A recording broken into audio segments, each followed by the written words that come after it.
In June of 2007, Apple released the original iPhone. At the time, the iPhone was revolutionary.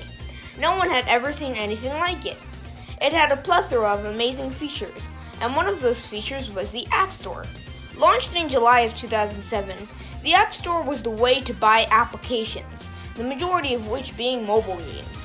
Many mobile games became hugely popular as the amount of iPhone sales grew. Angry Birds, Temple Run, Candy Crush, Subway Surfers, and Fruit Ninja are all good examples of this. So when larger game developers saw the success of many mobile games, they decided to capitalize. So we started getting mobile games from companies like Ubisoft, Capcom, and Sega. Many of these games were new games developed exclusively for mobile devices, and many games were just straight up ports of console games for mobile devices, which is how we ended up getting games like BioShock, Rayman 2, and Doom on mobile devices. Today we'll be looking at what mobile games Sega released. Sega actually released tons of mobile games in the early 2000s through the Sonic Cafe service. This was a service in Japan that you paid monthly for.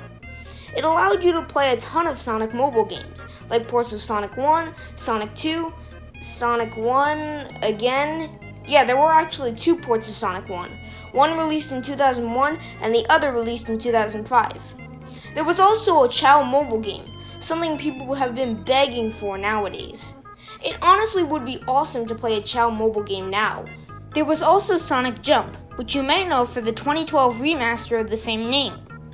Despite the service's awesome library, the service was discontinued in 2007, the year the iPhone released.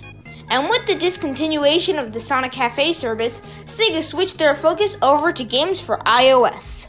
In the early 2010s, Sega released some odd mobile games. For example, did you know Sonic Unleashed got a mobile port?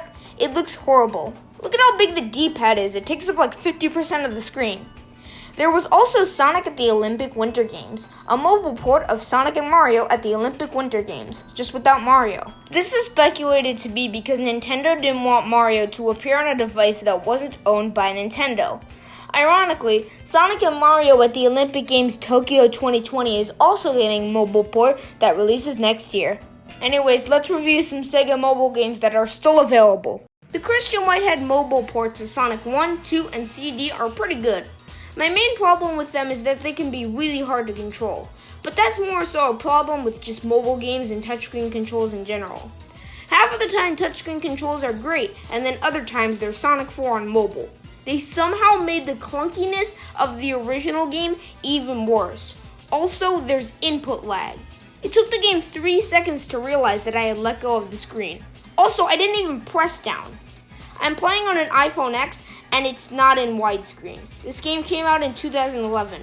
The mobile port of Sonic CD came out in December of 2011 and it had widescreen support. Let's move on to something that isn't Sonic. Here we have Super Monkey Ball Sakura, a successor to Super Monkey Ball, a game launched with the iPhone. It costed $10. Monkey Ball Sakura is free and kinda clunky. You have to tilt the screen to move your character, which results in the screen being difficult to see. Next up is Sonic Dash, a pretty popular endless runner in the vein of Temple Run. I'd say this is a pretty solid game. Yeah, it's an endless runner, but it's a Sonic endless runner. It differentiates itself from other endless runners. There's also Sonic Dash 2, Sonic Boom. This is just Sonic Dash. So what if Sonic Dash was an online racing game? Well, here's Sonic Forces Speed Battle. I enjoy this game a lot. Not only because it's fun, but because it includes tons of Sonic characters that haven't been featured in mainline Sonic games in years. The original Crazy Taxi was re-released for mobile devices, and to be honest, Crazy Taxi works really well on mobile. Just like Sonic 4, Crazy Taxi isn't in widescreen, but unlike Sonic 4, Crazy Taxi is fun. So, overall, Sega hasn't had the best track record when it comes to mobile games. At their lowest, they're Sonic 4. At their highest, they're fun, amazing mobile games that should be on consoles, if they aren't just ports of console games in of themselves. I wonder what that is. Sir, you've been diagnosed with a gaming disorder. We're taking you away. Get 'em, boys.